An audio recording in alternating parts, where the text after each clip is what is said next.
You ask Tiger to solve. This deals with linear equations with one unknown.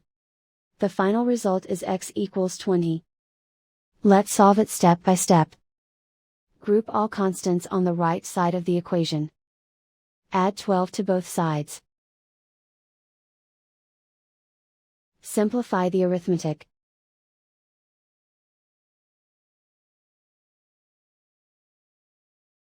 Isolate the x. Divide both sides by 3.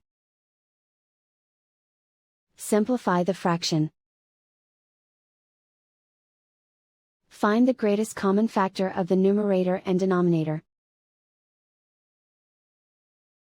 Factor out and cancel the greatest common factor. And so the final result is x equals 20.